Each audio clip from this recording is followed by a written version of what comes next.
Hello दोस्तों, स्वागत है आपका हमारे आर ओ के हिंदी के प्रैक्टिस सेट के एक और नए वीडियो में। तो चलिए शुरू करते हैं। तो दोस्तों, इसका पहला प्रश्न है, इनमें से एक का अर्थ ऐतराज़ है। तो दोस्तों, दिए गए शब्दों में से ऐतराज़ शब्द है ऑप्शन नंबर डी, आपत्ति का। अगला प्रश्न है दोस्तों, कुलंकषा किसका पर्यायवाची है। तो दोस्तों, कुलंकषा पर्यायवाची शब्द है ऑप्शन नंबर बी, नदी का। ये बहुत ही इंपॉर्टेंट क्वेश्चन है दोस्तों, इसको याद रखिए कि कुलंकषा किसका पर्यायवाची है। तो याद रखना, कुलंकषा नदी का पर्यायवाची शब्द होता है। अगला प्रश्न है, अब्द का अर्थ होगा। तो दोस्तों, अब्द का अर्थ होता है ऑप्शन नंबर बी, वर्ष। आगे देखिए, अतिथि का पर्यायवाची है। तो दोस्तों, अतिथि का पर्यायवाची शब्द होता है ऑप्शन नंबर सी, आगंतुक। प्रश्न नंबर 5, गंगा का एक नाम है। तो दोस्तों, गंगा का एक नाम दिए गए शब्दों में है ऑप्शन नंबर सी, विष्णुपदी। आगे देखिए, कलश का पर्याय है। तो दोस्तों, कलश का पर्यायवाची शब्द होता है ऑप्शन नंबर बी, कुंभ। आगे देखिए, मोर का पर्यायवाची शब्द है। तो दोस्तों, मोर का पर्यायवाची शब्द होता है ऑप्शन नंबर ए, कलापी। प्रश्न नंबर 8, उपानय किसका पर्यायवाची है। तो दोस्तों, उपानय पर्यायवाची होता है ऑप्शन नंबर ए, जूता का। अगला प्रश्न है, पक्षी शब्द का पर्यायवाची है। तो दोस्तों, पक्षी शब्द का पर्यायवाची शब्द है ऑप्शन नंबर बी, द्विज। प्रश्न नंबर 10, ओग शब्द पर्यायवाची है। तो दोस्तों, ओग शब्द जो पर्यायवाची है वो है ऑप्शन नंबर ए, ढेर का।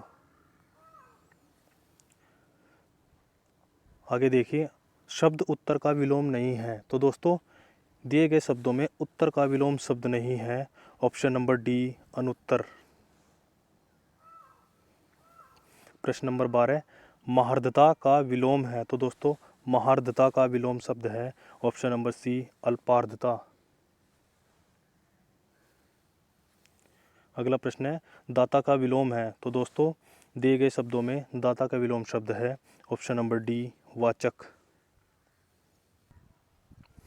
आगे देखिए, सामिस का विलोमार्थक शब्द है। तो दोस्तों, सामिस का विलोमार्थक शब्द है ऑप्शन नंबर सी, निरामिष। प्रश्न नंबर 15, अपराधी का विलोम है। तो दोस्तों, अपराधी का विलोम शब्द है ऑप्शन नंबर ए, निरपराध। अगला प्रश्न है, तिमिर का विलोम शब्द होगा। तो दोस्तों, तिमिर का विलोम शब्द होगा ऑप्शन नंबर डी, आलोक। आगे देखिए, अनभिज्ञ का विलोम होगा। तो दोस्तों, अनभिज्ञ का विलोम शब्द होगा ऑप्शन नंबर सी, अभिज्ञ। अगला प्रश्न है, अंतरंग का सही विलोम है। तो दोस्तों, अंतरंग का सही विलोम शब्द है ऑप्शन नंबर बी, बहिरंग। प्रश्न नंबर 19, राजा का विलोम नहीं है। तो दोस्तों, दिए गए ऑप्शनों में से राजा का विलोम शब्द नहीं है ऑप्शन नंबर सी, सेना।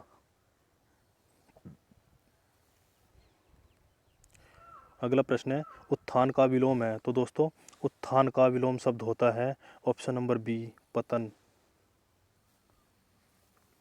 आगे देखिए, शुद्ध वाक्य नहीं है। तो दोस्तों, दिए गए वाक्यों में शुद्ध वाक्य नहीं है ऑप्शन नंबर डी, आपका यह मत ग्राह्य योग्य है।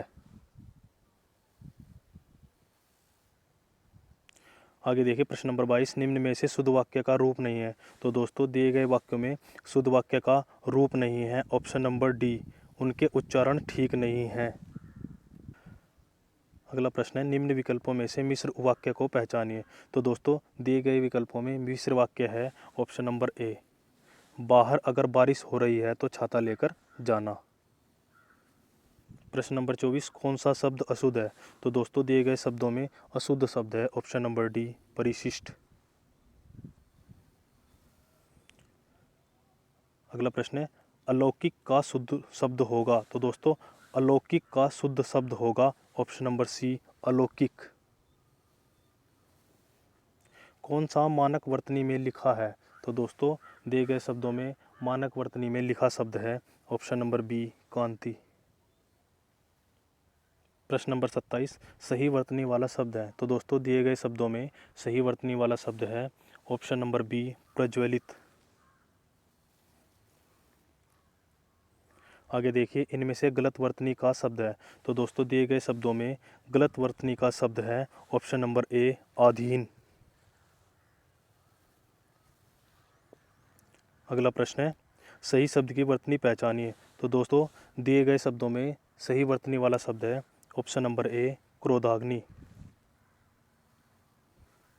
अगला प्रश्न है प्रश्न नंबर 30 सही शब्द की वर्तनी पहचानिए। तो दोस्तों सही शब्द की वर्तनी है ऑप्शन नंबर बी घुटना। अगला प्रश्न है निम्न में तत्सम शब्द कौन सा है। तो दोस्तों दिए गए शब्दों में तत्सम शब्द है ऑप्शन नंबर ए त्वरित। प्रश्न नंबर 32 निम्न में तद्भव शब्द है। तो दोस्तों दिए गए शब्दों में तद्भव शब्द है ऑप्शन नंबर सी तेल। अगला प्रश्न है निम्न में तद्भव शब्द है। तो दोस्तों दिए गए शब्दों में भी तद्भव शब्द है ऑप्शन नंबर डी दांत। प्रश्न नंबर 34 निम्न में से तत्सम पहचानिए। तो दोस्तों दिए गए शब्दों में तत्सम शब्द है ऑप्शन नंबर सी चंद्र। अगला प्रश्न है निम्न में तत्सम शब्द है। तो दोस्तों यहाँ तत्सम शब्द है ऑप्शन नंबर ए गोत्र। अगला प्रश्न है निम्न में तद्भव शब्द नहीं है। तो दोस्तों दिए गए शब्दों में तद्भव शब्द नहीं है ऑप्शन नंबर ए राजा। आगे देखिए हिरण का तत्सम रूप है। तो दोस्तों दिए गए शब्दों में हिरण का तत्सम रूप है ऑप्शन बी हरिण। अगला प्रश्न है अक्षार का सही तद्भव रूप है। तो दोस्तों यहाँ अक्षार का सही तद्भव रूप है ऑप्शन नंबर सी खार। आगे देखिए निम्न में तत्सम शब्द है। तो दोस्तों यहाँ तत्सम शब्द है ऑप्शन नंबर ए आम्र। प्रश्न नंबर 40 सत्सई किस प्रकार का शब्द है। तो दोस्तों सत्सई एक तद्भव शब्द होता है। अगला प्रश्न है जिस पुरुष की पत्नी साथ नहीं है वाक्यांश के लिए एक शब्द है। तो दोस्तों जिस पुरुष की पत्नी साथ नहीं है वाक्यांश के लिए एक शब्द होता है ऑप्शन नंबर डी विपत्नीक।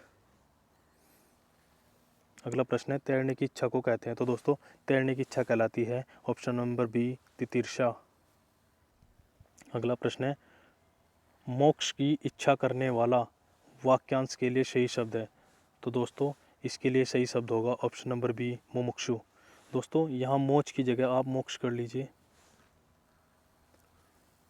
अगला प्रश्न है बहुत कम बरसात होने के लिए एक शब्द है। तो दोस्तों बहुत कम बरसात होने के लिए एक शब्द कहलाता है ऑप्शन नंबर ए अल्पवृष्टि।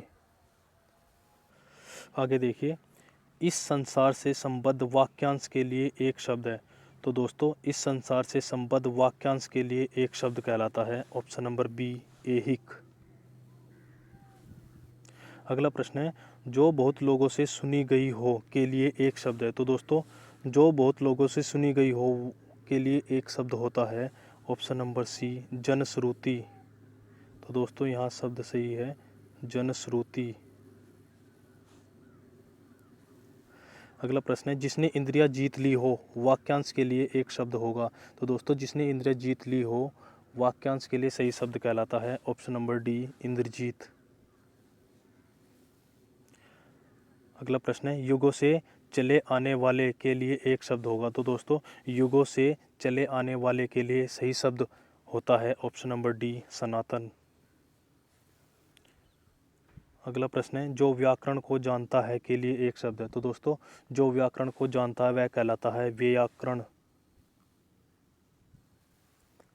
प्रश्न नंबर 50 पश्चिम और उत्तर दिशाओं के मध्यस्थ कोण को कहते हैं। तो दोस्तों पश्चिम और उत्तर दिशाओं के मध्यस्थ कोण को कहते हैं ऑप्शन नंबर सी वायव्य। अगला प्रश्न है निम्न में से परिमाण बोधक विशेषण है। तो दोस्तों यहाँ परिमाण बोधक विशेषण है ऑप्शन नंबर डी कम आमदनी। प्रश्न नंबर 52 बुद्धिहीन शब्द व्याकरण की दृष्टि से किस संवर्ग में आता है। तो दोस्तों बुद्धिहीन शब्द व्याकरण की दृष्टि से सी विशेषण। अगला प्रश्न है पापी में कौन सा विशेषण है। तो दोस्तों पापी में विशेषण होता है? ऑप्शन नंबर सी गुणवाचक विशेषण। अगला प्रश्न है, जलेबी में मिठास अधिक है, रेखांकित शब्द का विशेषण बताइए। तो दोस्तों यहाँ रेखांकित शब्द का विशेषण है ऑप्शन नंबर बी मीठापन। प्रश्न नंबर 55, न्यूनतम विशेषण की कौन सी अवस्था है? तो दोस्तों न्यूनतम विशेषण की उत्तम अवस्था है ऑप्शन नंबर ए। आगे देखिए, आसमान का रंग नीला है, विशेष्य पहचाने। तो दोस्तों यहाँ विशेष्य शब्द है ऑप्शन नंबर बी आसमान। अगला प्रश्न है, अधोलिखित में से कौन सा युग्म विशेषण नहीं है? तो दोस्तों दिए गए युग्मों में से विशेषण युग्म नहीं है option number D Ram Lakshman. अगला प्रश्न है, मोह शब्द में विशेषण है। तो दोस्तों मोह शब्द में विशेषण है ऑप्शन नंबर सी गुणवाचक विशेषण। आगे देखिए, विशेषण के मुख्यतः कितने भेद होते हैं? तो दोस्तों विशेषण के मुख्यतः भेद होते हैं ऑप्शन नंबर बी 4। अगला प्रश्न है, 25 रुपये दीजिए विशेषण पहचाने। तो दोस्तों 25 रुपये दीजिए में विशेषण है ऑप्शन नंबर सी निश्चित संख्यावाचक विशेषण।